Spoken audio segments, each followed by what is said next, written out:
Hello everyone, I hope you're having a wonderful day. Today, we're diving into a heart-stopping chase.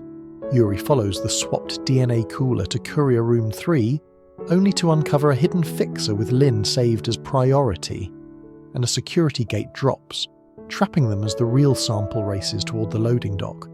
Can Yuri stop the truth from leaving the hospital, or has Lynn already won? If you enjoy the story, don't forget to hit subscribe so you won't miss the next episode. The note felt weightless in Yuri's fist, but it hit like a brick. Courier Room 3. No logo, no signature. Just rushed handwriting and fear. Yuri didn't waste a second. He turned to Dr. Han. Keep Mrs. Land stable, keep your staff visible, and don't let anyone move a single item without you seeing it, Doctor. Han nodded, already pulling his assistant closer to the cooler. I'll document everything, he said, voice tight. Time, staff, seal number, every step. Tu Tieu stood beside her mother, eyes glossy but sharp. Yuri, don't let them take it, she whispered.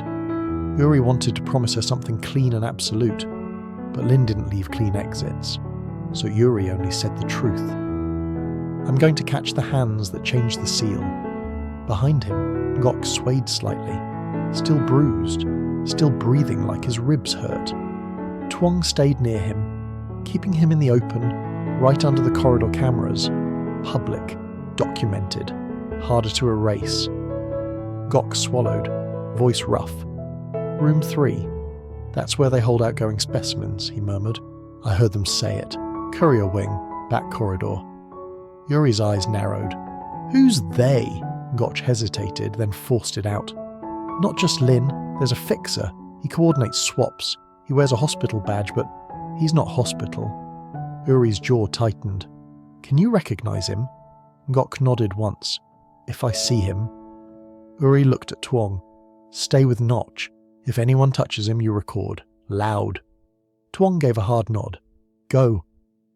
Yuri moved fast, slipping into the service corridor where the lights turned colder, the walls turned greyer, and the hospital started to feel like a machine instead of a place for healing. The farther he walked, the fewer patients he saw. The more he saw doors, metal doors, locked doors, doors that existed to keep normal people out.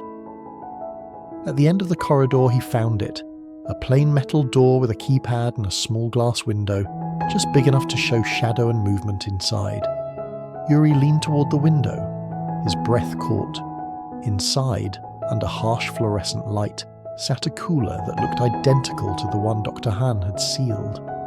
A man in courier gloves stood over it, holding a strip of tamper seal, and beside him, another staff member hovered with a clipboard, pen already moving. Yuri pulled his phone up and started recording without hesitation. The gloved man pressed the new seal down, smooth, confident, like he'd done it 100 times. Yuri pushed the door handle, locked. He knocked once, hard. The gloved man jerked his head up. The clipboard man froze. Yuri raised his voice. Step away from the cooler now. For half a second, nobody moved. Then the clipboard man recovered and walked toward the door with a tight smile as if Yuri was the problem for showing up. He cracked the door open just enough for his body to block the view inside.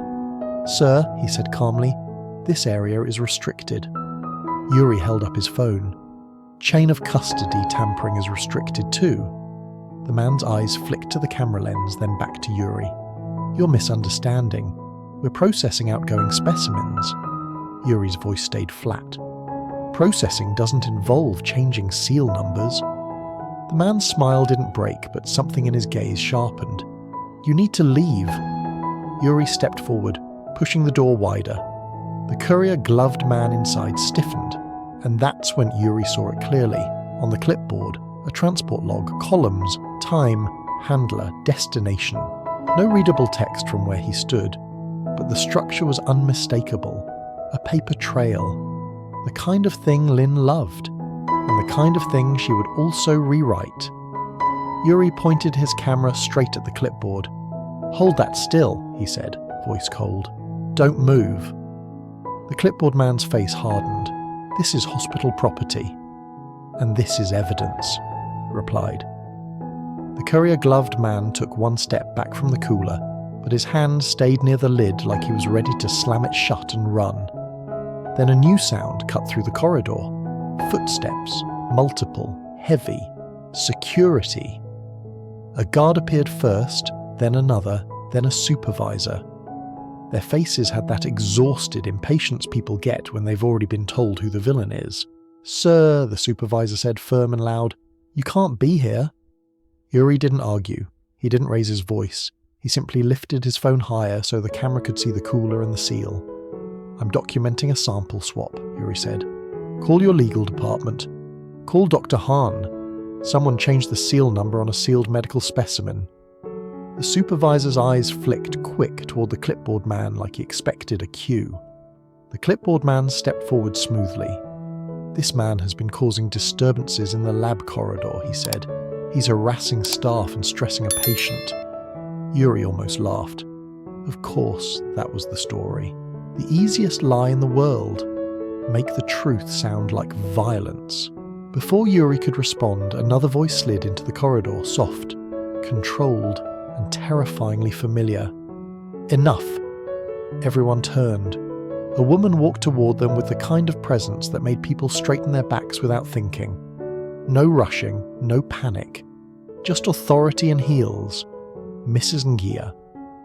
Yuri felt his chest tighten in a way that had nothing to do with Lynn, and everything to do with old wounds. The security supervisor's tone changed instantly. "Madam Nghia." The clipboard man's posture stiffened. "Chairwoman." Yuri didn't move. His voice came out quieter than he expected. "Mum?" Tu Tieu wasn't here to see it, but if she had been, she would have understood immediately. The way Yuri said that word wasn't a performance, it was pain, Mrs. Nghia's eyes locked on Yuri's phone, then on the cooler, then on the two men inside the room. Her face didn't reveal shock, it revealed calculation. "Uri," she said, voice level, "step away from that door." Yuri's grip tightened around his phone. The seal was changed. "I heard you," Mrs. Nghia replied. "Now step away." Yuri took a slow breath. "If I step away, they move it." Mrs. Nghia's gaze sharpened. "And if you don't, you turn this hospital into a circus. Do you know what happens when the public thinks specimens are unsafe? Do you know what that does to trust?" Yuri stared at her. Trust is already dead if someone can swap a sample in your courier room. A flicker, just a flicker, passed through Mrs. Nghia's eyes. Then she said, colder, "You're speaking as if you understand how systems work." Yuri's voice cut through. "I understand exactly how systems work. That's why Lynn loves hiding inside them." The corridor fell quiet, and then Lynn appeared, like she'd been summoned by her own name. Pink vest, perfect hair, calm smile. She walked in with a nurse at her side and that same victim-soft voice she used like a knife. "Mrs. Nghia," Lynn said sweetly, "thank you for coming. I didn't want this to escalate." Yuri's eyes went dark. "You called her?" Lynn widened her eyes innocently. "I called for help.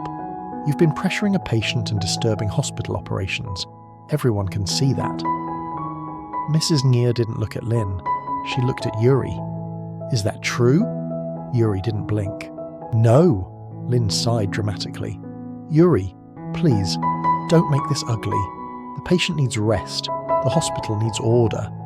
Yuri lifted his phone again, aiming it straight past the doorway. "Order doesn't require a new seal on a sealed cooler." Lynn's smile tightened. "You're filming restricted areas." "I'm filming a crime," Yuri said. Mrs. Nghia stepped closer to the door, eyes scanning. "Open the room," she ordered. The security supervisor immediately moved to the keypad. The clipboard man hesitated, just for a heartbeat. That hesitation was everything. Mrs. Nghia saw it too.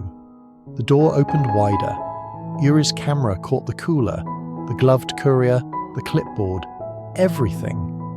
Mrs. Nghia pointed at the seal on the cooler. "What is the current seal number?" she asked. The courier swallowed. I don't know. I just apply what I'm given." Mrs. Nghia's voice turned razor thin. "Then who gives it to you?" The clipboard man spoke quickly. "Madam, we're following routine," Yuri cut in. "Routine doesn't erase the original seal." Mrs. Nghia turned her gaze to Yuri, low and warning. "You're not in charge here." Yuri met her eyes. "Neither is Lynn." Lynn's face twitched just slightly. Mrs. Nghia looked at the cooler again. "Bring it here," she said to the courier.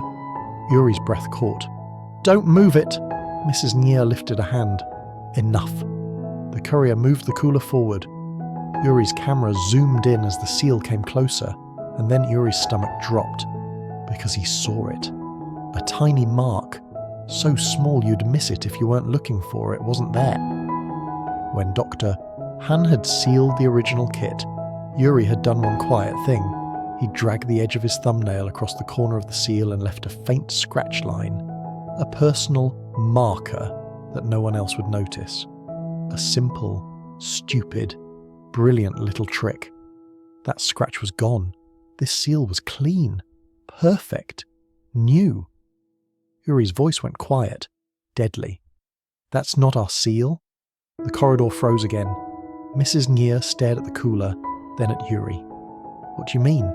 Yuri held up his phone with the earlier photo. "This was the original. Look at the corner." He zoomed in. The faint scratch line appeared on the screen like a ghost. Then he pointed at the seal in front of them. No scratch. Not the same seal. Not the same custody. Not the same truth. Lynn's smile didn't move, but her eyes hardened. Mrs. Nghia's face changed, not into panic, into something worse. Decision. Yuri stepped back one pace, mind racing faster than his body. If he fought for this cooler now, Lynn would scream harassment. Security would side with order. Mrs. Lan would spiral. Tu Tieu would break. But if he let it go, he could follow it. He could catch who receives it. He could find where the real sample went. Yuri glanced at Mrs. Nghia. "Mum," he said, voice steady, "if you want to protect this hospital's trust, help me lock down exits. Quietly." Mrs. Nghia stared at him for a long beat, jaw tight. Then she turned sharply to security. "Freeze all courier movement for 10 minutes, she ordered. "No exceptions." The clipboard man paled. Lynn took a small step forward. Mrs. Nghia cut her off without looking. "Not now." Yuri's pulse hammered. 10 minutes was nothing, but it was a crack, and cracks were how empires fell. Down the corridor, a service elevator chimed softly. The kind of chime nobody noticed unless they were waiting for it. Yuri's eyes snapped toward the sound, and in the reflection of the small glass window he saw movement.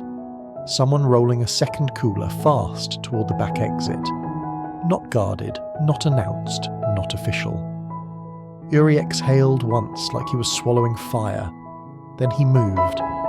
Because now he wasn't chasing proof. He was chasing the person holding the real truth, before Lynn buried it for good.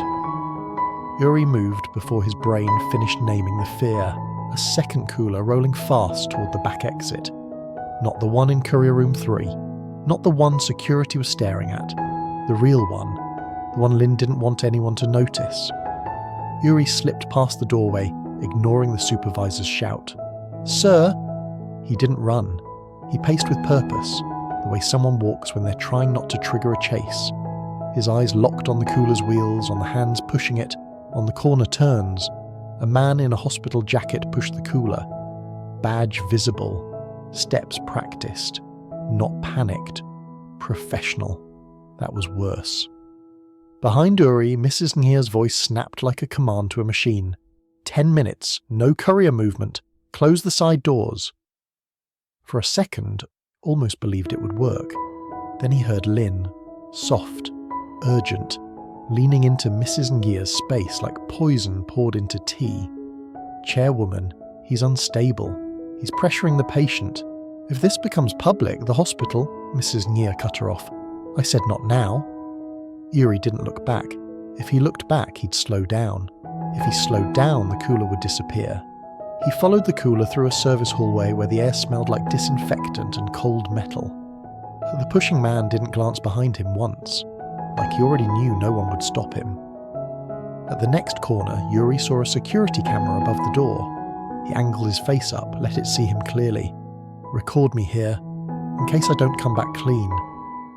Then the man pushed the cooler into a narrow passage marked with generic signage and a keypad door at the end, one of those staff-only arteries that normal people never enter. The man typed a code, the door clicked. Yuri stepped forward. "Stop." The man froze. Slowly he turned, expression blank. "Sir, you can't be here." Yuri held his phone up. "Who ordered you to move that cooler? Say it out loud." The man's eyes flicked to the camera lens. He didn't answer. He didn't deny. He tried to step around Yuri. Yuri shifted to block him. "If you move it, I treat this as evidence tampering." The man's jaw tightened. "You don't understand hospital protocol." Yuri leaned closer, voice low. "Protocol doesn't require secrecy. Protocol doesn't require switching seals. Open it." The man didn't move. Yuri's pulse pounded. He could feel the trap forming. If he touched the cooler, they'd label him violent. If he didn't, it vanished. Behind them, footsteps approached. Fast, controlled. Yuri braced, but it wasn't security. It was Tuong. He slid into the hallway like he'd been born in emergencies. Phone already recording, eyes sharp. "I saw you turn," he said under his breath. "Ngok's in the lobby. He's shaking, but he's alive." Yuri didn't turn. "Good. Record everything." Tuong angled the camera toward the cooler and the man's badge. "Name," Tuong read, squinting. "Department, Logistics." The logistics man's eyes hardened. "Stop filming." "Stop swapping," Tuong shot back. Then a third voice entered, quiet, strained. Ngok. He appeared behind Tuong, moving like his body didn't fully belong to him yet. His eyes locked onto the logistics man's face and widened. "That's him," Ngok whispered. Yuri's heart tightened. "The fixer!" Ngok nodded, swallowing hard. "He's not logistics, he's the middleman. He took Lin's payments, always in cash. He said, 'Room 3 is safe.'" The logistics man's blank expression cracked for the first time. A flicker of recognition, then anger. "You shouldn't be here," he said sharply. Yuri stepped in closer. "Where is the real sample?" The man's hand slid toward his pocket. Tuong tensed. "Don't!" Yuri watched the pocket like it was a gun. "Whatever you're reaching for, leave it." The man froze, then slowly withdrew his hand. A phone. The screen lit up for a split second as he tried to press something. Yuri caught the name at the top. Not a hospital extension. A contact saved as Lin, priority. Yuri's stomach dropped and hardened into clarity at the same time. "So it is her," Yuri said quietly. Ngok shook his head, voice trembling. "She orders, but she answers to someone else." Yuri's eyes snapped to him. "Who?" Ngok's lips parted. Then the fixer moved. He shoved the cooler forward, trying to force his way past Yuri. Yuri pivoted and grabbed the handle. For half a second, it became a tug-of-war in a hallway that felt too narrow to contain the stakes. The fixer hissed, "Let go." Yuri's voice was a growl. "Not until you open it." Tuong stepped to the side, filming the hands, the struggle, the badge, the face. "Smile," he muttered. "You're famous." The fixer's eyes darted, calculating, and then he did something smarter. He let go. Yuri stumbled back half a step, surprised by the sudden lack of resistance, and in that same motion, the fixer yanked the keypad door open and slipped inside the passage, moving fast. Yuri lunged, but a security gate dropped with a heavy clang between them, triggered from inside. A metal barrier, a clean separation. Yuri slammed his palm against it. "Open it!" The fixer didn't even look back. He rolled the cooler deeper into the passage until he vanished around a turn. Tuong cursed under his breath. "He trapped us." Yuri's chest heaved once. He forced himself to breathe, to think. Metal barrier, keypad, security protocol. Not something a random logistics worker could trigger. This was arranged. Ngok's voice shook. He's taking it to the back loading dock. There's a door that goes straight out. Yuri snapped his gaze toward the ceiling. Another camera. He raised his phone and recorded himself clearly. At time, he checked the clock. The sealed medical sample was moved by a man identified by Ngok as a fixer. He triggered a security gate and is transporting the cooler toward the loading dock. Twong blinked. You're making a statement. Uri's jaw clenched. I'm building a case that survives lies. Behind them, the corridor echoed with new footsteps. Mrs. Nghia arrived. Fast now, not composed. The first real crack of urgency on her face. What did you do? She demanded, eyes on the gate. Uri didn't soften. Your system let a fixer walk the real sample out. Mrs. Nghia's gaze flicked to Ngok, then to Twong's camera, then to Uri's phone. She understood instantly. This wasn't just family drama. This was a public disaster if it leaked. Mrs. Nghia turned to security. Override that gate. Now, the supervisor hesitated. Madam, the override requires... Mrs. Nghia's voice cut like glass. I am the override. The supervisor flinched and grabbed his radio. A beat. 2. The gate didn't move. From somewhere behind them, Lin's voice drifted closer. Calm, satisfied. You see, she said softly. Chaos. This is what happens when Yuri gets involved. Mrs. Nghia turned sharply. Did you call him here? Lin lifted her hands innocently.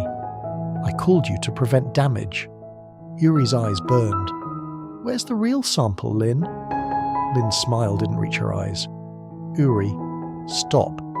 You're embarrassing your mother. That hit like a blade aimed at the oldest wound. Mrs. Nghyia's jaw tightened. Uri didn't look away. Mum, choose. 10 minutes ago you said you wanted to protect trust. That trust is rolling out your back door right now. Mrs. Nghyia's face tightened, fighting between image and truth. Then, finally, she made a decision. She grabbed the supervisor's radio out of his hand and barked, lock the loading dock, stop all exits. If a cooler moves, I want it in my office immediately. Lin's smile flickered. Just once. The first sign that Mrs. Nghia wasn't fully in her pocket. And at that exact moment, Yuri's phone buzzed with a new message from an unknown number, one line, cold and confident. You can lock doors, you can't lock the result. Yuri stared at the screen. Then he looked up, toward the direction of the loading dock. Because somewhere beyond that gate, the truth was still moving. And Lin, standing behind his mother's shoulder, whispered like a promise meant to break him. Tonight, alone, or Mrs. Lan never hears the real truth.